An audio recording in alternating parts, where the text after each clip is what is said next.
Before we dive in, a quick disclaimer. Although we are therapists, this podcast is not therapy and does not replace working with your own therapist. Everything shared here is for general education and conversation only. Welcome back to Two Anxious Girls. I'm Dabi. And I'm Christina. And we're two therapists who spend 40 hours a week helping others manage their stress and the other 128 hours wondering why we're still stressed after crossing everything out of our to-do list. Nice. Nice little twist. I like that. Before we dive in, how are you, madam? How was this past week? This past week was good. It was Father's Day. So that was nice to celebrate. I feel like last year didn't count because we're in the thick of the newborn stage. So Yeah. yeah, that was nice. And the week has been pretty good. No complaints. What about you? I'm very happy to hear that. Yes, I also had a beautiful weekend, was able to celebrate with my dad. So that's super special. And yeah, now we are ready for the week ahead. Yeah. Like clockwork. It's just a cycle. Yes, indeed. Okay, so today, as promised, we're talking about the book Burnout. And hopefully, if you are enjoying it and you are interested in the topic, please pick up the book and read it. I think it's a good read for all of us. Yeah. Did you say who it's by in case people want to? Yes. Lord help us. I know the cover, just for everyone to know, it's a black cover with like pink words. That's how I found it. I just searched Burnout and Amazon, but Dabi will share who it's actually by. Yes, it's Burnout, The Secret to Unlocking the Stress Cycle. And the authors are sisters, Emily Nagoski and Amelia Nagoski. Okay. Perfect. And I probably mispronounced their names, but That's okay. yeah. Just it's a black book with pinkish writing. Yeah. That's all you need to know. Burnout, Unlocking the Stress Cycle. Okay. So anyway, we're talking about the first chapter today. Yes. And this chapter really makes us rethink stress entirely. Mm-hmm. Yeah.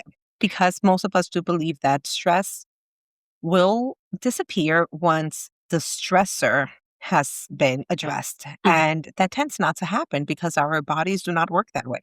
Yeah.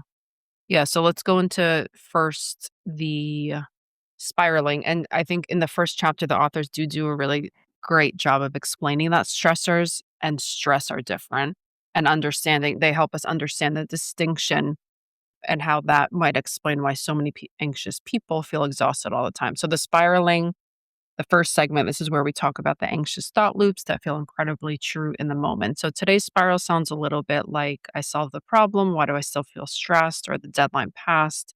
Why am I still feeling tense in my body? Or my personal favorite, I finally got the thing I was worried about and now I'm worried about something else. I feel like that's classic for me. There's just always something to worry about. So that's kind of where the spiraling thoughts lie today. Yes. And many of us assume the stressful event is the problem. For example, last week, HVAC broke down. They come, they fix it. Great. But why didn't I feel relief? So anyhow, it could be the work deadline, the financial stress, the conflict, the fertility treatments, the life transitions. But according to this book, all those things are stressors and we should identify them as stressors. And the actual stress happens inside of our body. Your heart rate increases, your muscles tighten, your nervous system becomes activated. And the important part here is that removing the stressor, aka addressing what is stressing you out, doesn't automatically tells your body that you're safe and doesn't automatically will send that signal to your nervous system that you are safe and you can calm down. Mm-hmm. Which explains why so many of us continue to carry stress long after the situation is over, long after we have addressed the stressor. Especially as anxious people, us anxious girls. Yes, indeed. Yes. Yeah, I think anxiety often keeps asking us, but what if it happens again? So maybe for you in the HVAC, am I saying that correctly? HVAC? Yep. Maybe you assume like internally, what if it happens again or something else comes out of it? So anxiety has a really nice way of allowing us not to ever feel at peace. Oh, yeah. Yeah. Which brings us to our second segment, Therapist Insight, which is where we bring in things that we've learned through therapy, our own clinical work, our research, and our own anxious brains.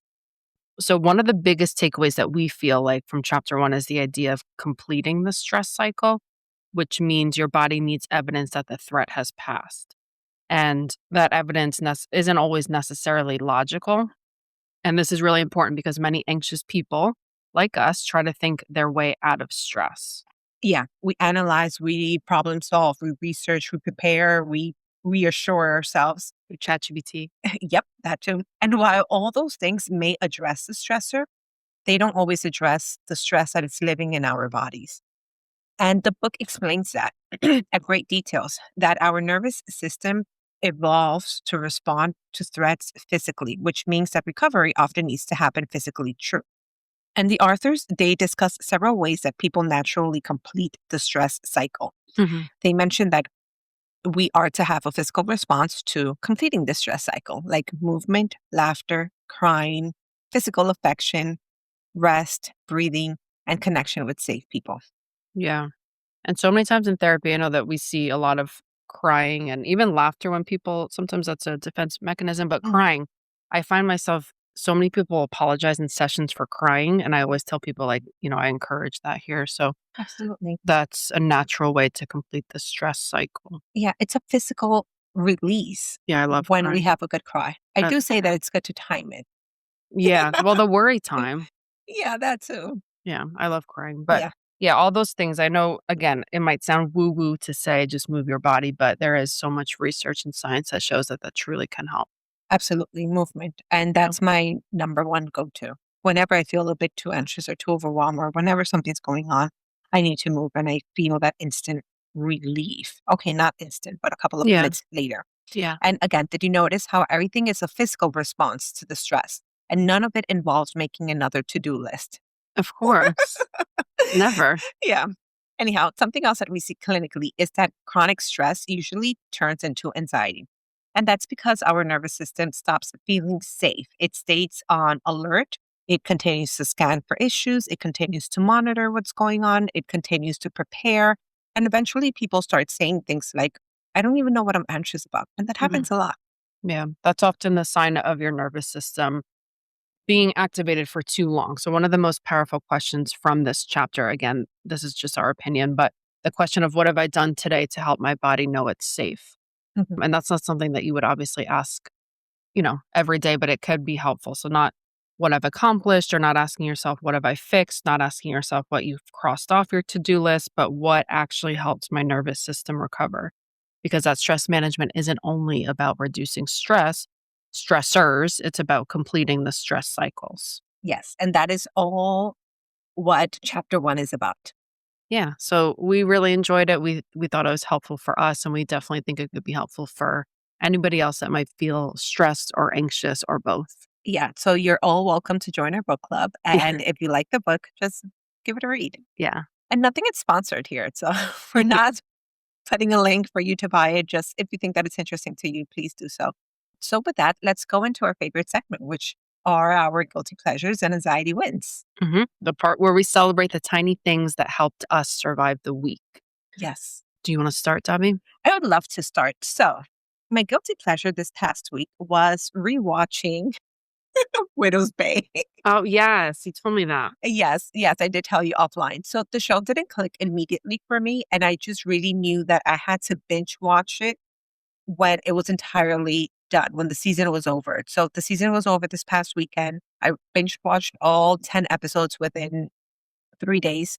One of the blessings is that just episodes 1 and 10 are the longest one. The rest are Mhm, under 35 minutes. So that's good. it's doable. And you do need to pay attention because every single detail matters. And Yeah, it was great.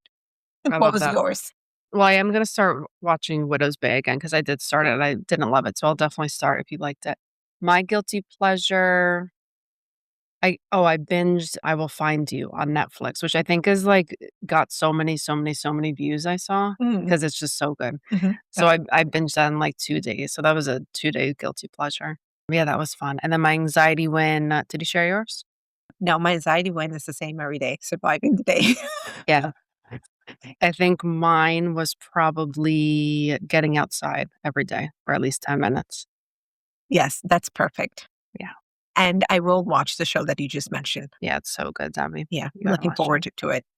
Anyhow, if today's episode resonated with you, we hope you remember that stressors and stress are not the same thing. Yeah, you can solve the problem and still need to help your body recover, and that doesn't mean that you're doing anything wrong, it just means you are human like us, we are human, and this week, let's try asking ourselves, how can I help my body complete the stress cycle instead of how can I eliminate all of my stress?